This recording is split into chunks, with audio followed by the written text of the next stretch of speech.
आज के इस वीडियो में कक्षा 6 के तीनों विषय का वीडियो देखने वाले, सामाजिक विज्ञान और संस्कृत का विषय देखने वाले हैं।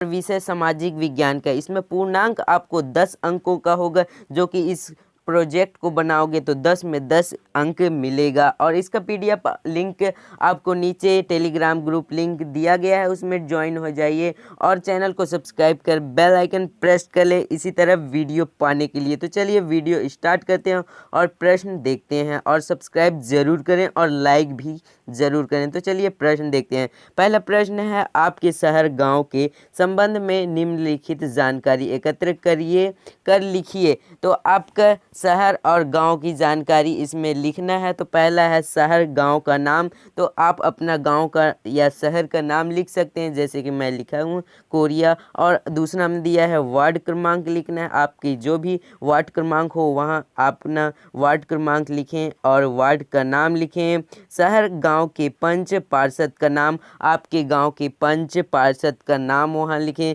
सरपंच महापौर का नाम लिखना है, वहाँ पर आप अपने सरपंच का नाम वहाँ पर लिख सकते हैं। अगला प्रश्न है, आप अपने गांव शहर में धान की फसल के बारे में निम्न जानकारी एकत्र कर लिखिए। निम्न जानकारी एकत्र कर लिखना है, यहाँ पर आपको आंसर बेस्ट तरीके से दिया गया है, तो इस आंसर को देखकर आप यहाँ से लिख सकते हैं।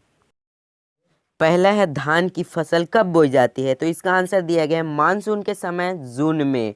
और दूसरा पॉइंट दिया है कौन सी मिट्टी में बोई जाती है, तो काली मिट्टी, पीली मिट्टी, भूरी मिट्टी में बोई जाती है। अगला प्रश्न देखते हैं, सिंचाई के कौन कौन से साधन उपलब्ध हैं, तो बरसात का पानी, हैंडपंप, नहर। और अगला प्रश्न है, फसल को बोने से के लिए कौन सी जलवायु की आवश्यकता होती है, नमी युक्त कम तापमान वाली मौसम की आवश्यकता होती है। अगला है कौन सी खाद का उपयोग किया जाता है, तो यूरिया पोटास खाद का उपयोग किया जाता है। और अगला पॉइंट है धान कहाँ बेचा जाता है, तो धान बेचा जाता है धान मंडी सहकारी समिति में। और सातवां पॉइंट है किसान की क्या क्या समस्याएं उत्पन्न होती है, तो यहाँ पर देख सकते हैं उत्तर दिए गए हैं। अनियमित बारिश की वजह से अच्छी पैदावार नहीं हो पाती है, प्राप्त सिंचाई के साधन नहीं हैं। और आठवां पॉइंट दिया है समस्याओं के समाधान हेतु सुझाव लिखिए, तो सिंचाई के साधन होने चाहिए, उचित खाद की व्यवस्था कराई जानी चाहिए, नहर बनाए जाए चाहिए। अगला प्रश्न देखते हैं। अगला प्रश्न है, आप अपने गांव शहर के बुजुर्गों से औषधि वनस्पति के बारे में जानकारी एकत्र कर लिखिए। तो औषधि का नाम लिखना है, आपको अपने जानकारी के हिसाब से बुजुर्गों से पूछकर कोई सा भी औषधि वाला पेड़ को नाम लिखना है और उसकी विशेषताएं लिखनी है और उसकी उपयोग लिखना है। तो चलिए देखते हैं इसका उत्तर। औषधि पौधे का नाम है नीम। विशेषताएं हैं इसकी विशेषताएं, नीम एक तेजी से बढ़ने वाला पेड़ है जो 15 से 20 मीटर लगभग 50 से 60 फुट तक पहुंच सकता है, और कभी कभी यह 35 से 40 मीटर तक भी ऊंचा हो सकता है।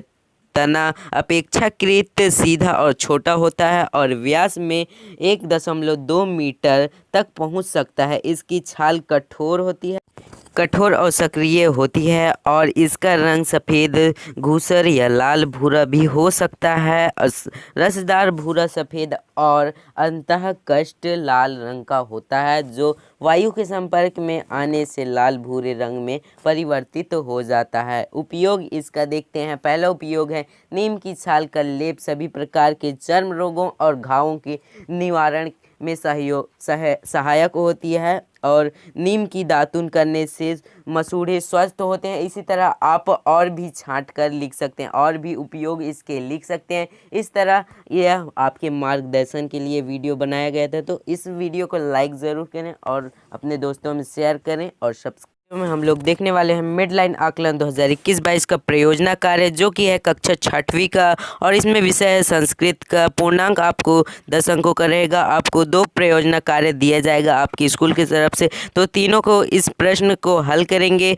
हल करने से पहले आप इस चैनल को सब्सक्राइब कर बेल आइकन प्रेस कर लें हर वीडियो पाने के लिए, और लाइक ज़रूर करें। और इसका PDF आप डिस्क्रिप्शन बॉक्स से लिंक दिया गया है, उससे डाउनलोड कर सकते हैं। तो चलिए प्रश्न स्टार्ट करते हैं। पहला प्रश्न है, किन्हीं 5 फलों के चित्र बनाकर संस्कृत में नाम लिखना है। तो किन्हीं 5 फलों के चित्र यहाँ पर बनाया गया है और उनका संस्कृत में नाम लिखाया गया है। यहाँ पर देख सकते हैं आम, केला, संतरा और अंगूर, सेब सभी का यहाँ पर संस्कृत नाम लिखाया गया है। आम को आम्र कहते हैं और केला को कदितिका कहते हैं और संतरा को नारंगम कहते हैं संस्कृत में। अंगूर को दक्ष कलम कहते हैं। सेब को शिवम कहते हैं संस्कृत में। अगला प्रश्न देखते हैं। अगला प्रश्न है बाल गीतम पाठ के आधार पर हमें कौन कौन से कार्य करना चाहिए एवं कौन कौन से कार्य नहीं करना चाहिए, सूचीबद्ध कीजिए। सूचीबद्ध में प्रश्न का उत्तर देखते हैं। पहला है कौन कौन से कार्य करना चाहिए और कौन कौन से कार्य नहीं करना चाहिए। चार्ट बनाना है, तो यहाँ पर चार्ट बनाया गया है। पहला है कौन कौन से कार्य करना चाहिए में घमंड मत करना चाहिए, घमंड नहीं करना चाहिए। गर्व नहीं करना चाहिए। अभिमानी मत बनो। दीनता को मत ग्रहण मत करो। शोक मत करो। झूठ मत बोलो। इस तरह के कार्य करना चाहिए। और कौन कौन से कार्य नहीं करना चाहिए, तो प्रसन्न मत वाले बनो। संसार को प्रसन्न करो। अनाथ की रक्षा करो। माता पिता से रहित लोगों से प्यार करो। इस तरह यहाँ चार्ट बनाया गया है। अगला प्रश्न देखते हैं तीसरा नंबर प्रश्न है पर्यावरण सुरक्षा के लिए किस किस प्रकार से कार्य किया जा सकता है, कार्य योजना बनाइए। तो कार्य योजना बनाना है किस किस प्रकार के, तो यहाँ पर हम उत्तर देखते हैं तीसरा का। बड़े बड़े शहरों गांवों में प्रतिदिन जल स्तर गिरता जा रहा है, अतः आवश्यकता से अधिक बोरिंग का निर्माण नहीं करना चाहिए। बोरिंग का निर्माण अधिक से अधिक कम करना चाहिए। और दूसरा पॉइंट है सरकार, नगर पालिका और सरकारी संस्थाओं द्वारा शहरी नागरिकों को पौधारोपण के लिए प्रोत्साहित करना चाहिए। और तीसरा है शहरों गांवों में वाहनों का प्रयोग कम से कम हो तथा जोर से हॉर्न बजाने पर रोक जरूरी है। और अगला पॉइंट है मकान या भवन बनाते समय पेड़ पौधारोपण के लिए अतिरिक्त जगह छोड़ना चाहिए। वन विभाग द्वारा पेड़ों को काटने से बचाना चाहिए। खाना बनाने और सब्जियां धोने में उपयोग होने वाली पानी से पौधों का संरक्षण करना चाहिए। और सातवां पॉइंट है पॉलीथीन से प्रदूषण फैलता है, अतः पॉलीथीन का उपयोग ना करते हुए रद्दी पेपर से बने पॉलीथीन और कपड़े से बने थैली बैग का उपयोग करना चाहिए, ज़्यादा उपयोग करना चाहिए। अगला पॉइंट है घर घर जाकर लोगों को पर्यावरण बचाने के प्रति जागरूक करना चाहिए कि लोगों में पर्यावरण के प्रति जागरूकता बढ़ने से हमें प्रकृति की रक्षा करने में मदद मिलेगी। तो इस तरह आप अच्छे से बना सकते हैं। और चैनल को सब्सक्राइब कर बेल आइकन प्रेस करें और भी वीडियो पाने के लिए। और इसका PDF लिंक नीचे दिया गया है, वहाँ से डाउनलोड कर सकते हैं।